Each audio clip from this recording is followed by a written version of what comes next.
You have spent so much time trying to explain yourself, trying to make them see what really happened, and trying to close a gap that never actually existed. You replayed conversations in your head.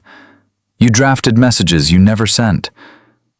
You sat with the heavy, quiet exhaustion that comes from being misunderstood by someone who refuses to meet you halfway. That fatigue is real. The confusion you felt is not a sign that you are broken or that you imagined things. It is the natural result of speaking honestly into a space designed to reflect everything back at you. You were not the problem in that dynamic. You were simply trying to navigate a relationship where the rules kept changing, where your clarity was treated as a threat, and where your truth was consistently reshaped to protect someone else's image. What you experienced was not a failure of communication. It was an imbalance of reality. And when you finally decide to lay out the facts, to speak plainly about what happened, you step into a psychological space that follows a very predictable pattern. Understanding that pattern does not excuse what happened. It simply removes the mystery. It takes the weight off your shoulders and places it where it belongs. When you confront someone with a fragile, defended sense of self, you are not just sharing information.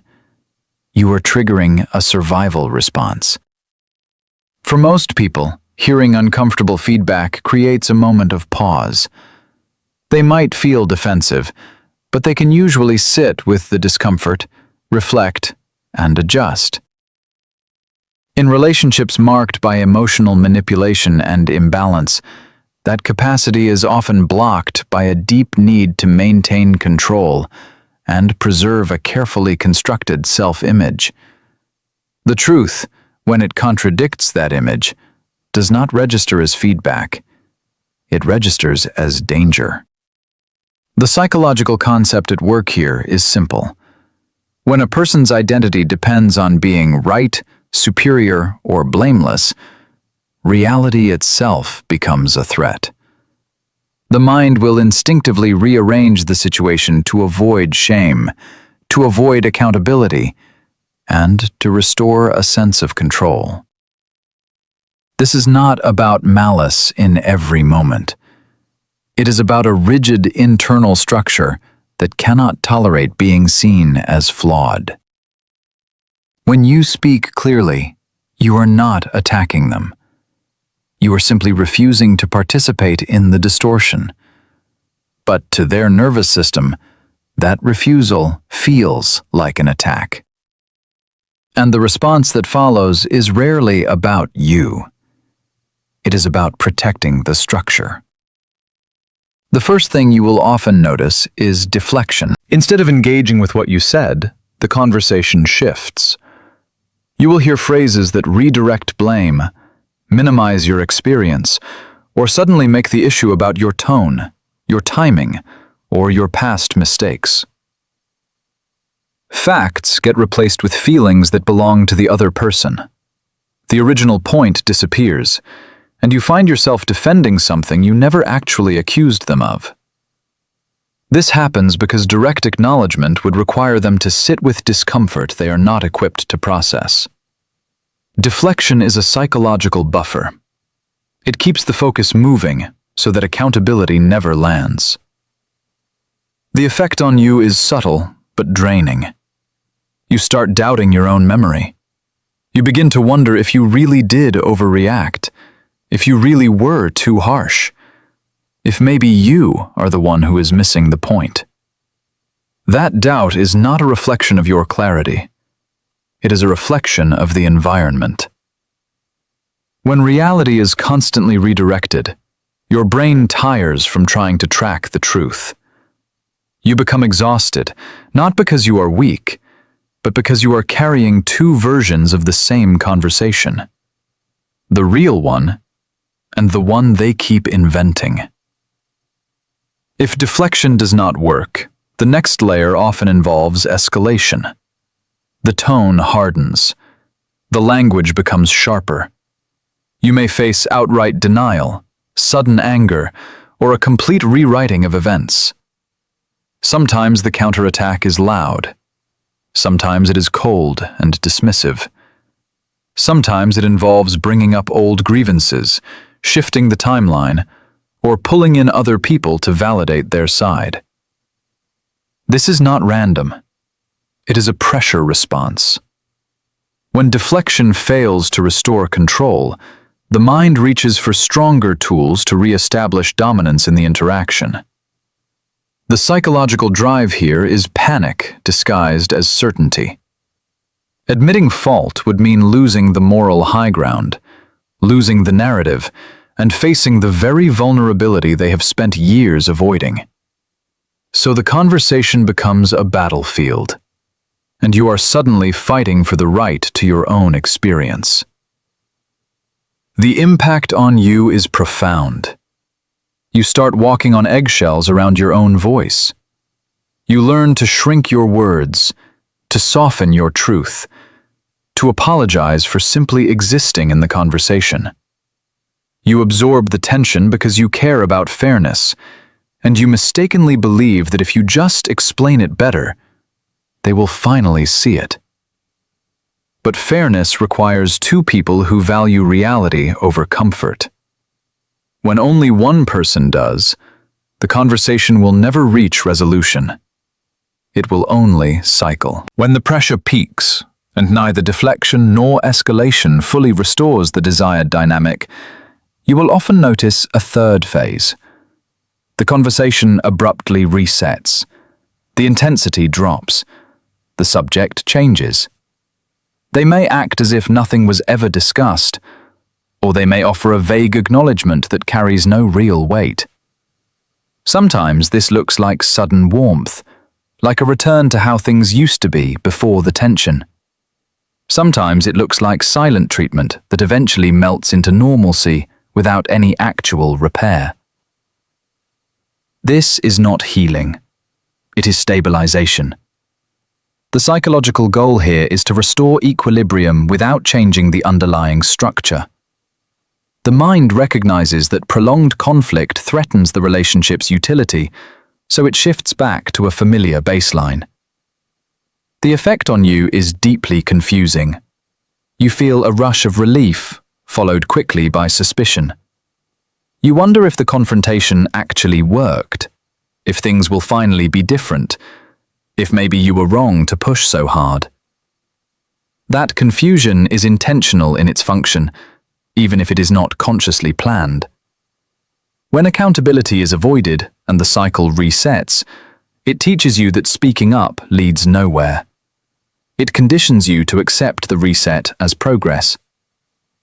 But a reset is not a resolution. It is a pause. And pauses, when repeated often enough, become the entire pattern. What you need to understand, clearly and without complication, is that none of these reactions are about the quality of your truth. They are about the architecture of the person receiving it. You can be gentle, precise, factual, and calm. It does not matter. The response is dictated by a system that cannot process honesty without perceiving it as a threat. This does not mean you are powerless. It means you are finally seeing the board. You are no longer playing by rules that were never designed for mutual understanding. You are recognizing that your exhaustion came from trying to unlock a door that was never meant to open. That realization is not bitter. It is clarifying. It takes the blame off your shoulders and places it on the mechanism. You do not need their agreement to know what happened. You do not need their apology to validate your experience. Truth does not require a witness to be real. It only requires you to stop arguing with yourself. As you step back from the need for their acknowledgement, something shifts. The loop begins to lose its grip. You stop rehearsing what you should have said. You stop waiting for the perfect moment to explain it again. You notice the pattern instead of getting lost in the details. You see how the deflection always comes first, how the escalation follows when that fails, and how the reset quietly erases the whole thing. You recognize that you have been trying to solve a structural problem with emotional effort. You cannot talk someone into self-awareness. You cannot reason someone out of a defense mechanism they rely on to function. The moment you accept that, you reclaim your energy.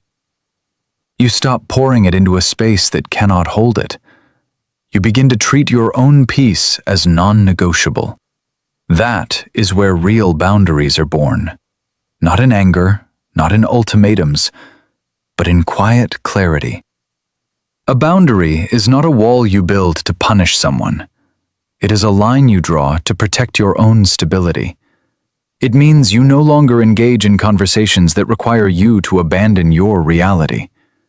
It means you stop trying to prove what you already know. It means you allow the silence to be your answer when the other person needs chaos to feel in control. Calm detachment is not indifference. It is emotional precision. It is the ability to observe a situation without being pulled into its gravity. When you practice this, you stop reacting to provocations designed to pull you back into the cycle. You stop defending yourself against distortions that do not deserve your energy. You let people show you who they are, and you believe them the first time. This is where self-respect takes root. It grows quietly. It does not announce itself. It simply stops tolerating what it used to accept. You begin to notice how much space opens up when you are no longer managing someone else's discomfort. You realize how much lighter life feels when you stop carrying the weight of their unprocessed emotions. You start making choices based on what preserves your clarity, not what keeps the peace at your own expense. That shift is not about becoming cold. It is about becoming honest. Honest about what you will no longer participate in. Honest about what you deserve in your daily life. Honest about the fact that your worth has never been tied to someone else's ability to see it. Healing does not arrive as a sudden event. It arrives as a series of small, consistent choices. It is choosing to trust your memory instead of questioning it. It is choosing to rest instead of pushing for closure that will never come. It is choosing to speak kindly to yourself when the old doubts try to return. You will have days when the confusion resurfaces. You will have moments when you wonder if you were too harsh, if you missed something, if you should try one more time. That is normal. The mind unlearns conditioning slowly, but each time you return to your center, each time you refuse to argue with your own reality, you strengthen the neural pathways of self-trust. You are not waiting for them to change. You are changing your relationship to the situation. You are moving from participation to observation, from reaction to response, from seeking validation to generating it internally. That is the quiet work of recovery. It does not look dramatic. It looks like making your bed in the morning. It looks like drinking water. It looks like saying no without explaining yourself. It looks like walking away from a conversation that will only drain you and feeling relief instead of guilt. You do not need a final confrontation to close this chapter. You do not need their admission to prove you were right. You already know what happened. You already know how it felt.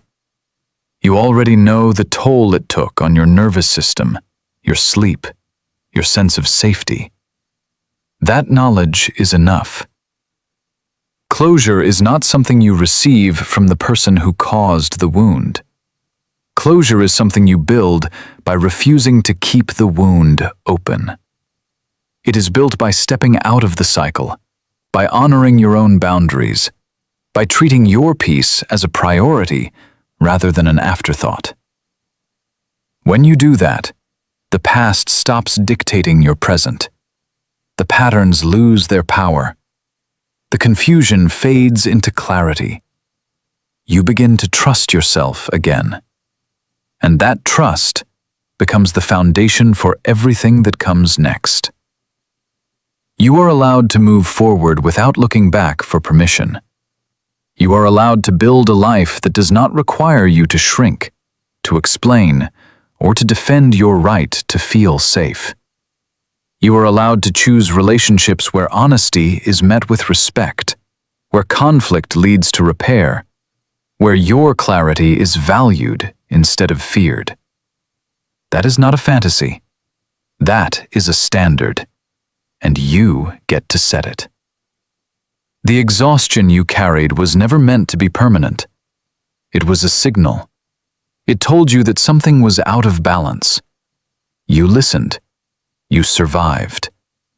Now you get to rebuild. Not in reaction to what was taken from you, but in alignment with what you know to be true. You know your worth. You know your limits. You know that peace is not something you negotiate for. It is something you protect. Hold on to that. Let it guide your choices. Let it quiet the noise. You have already done the hardest part. You saw the truth. You spoke it. And now, you get to live it.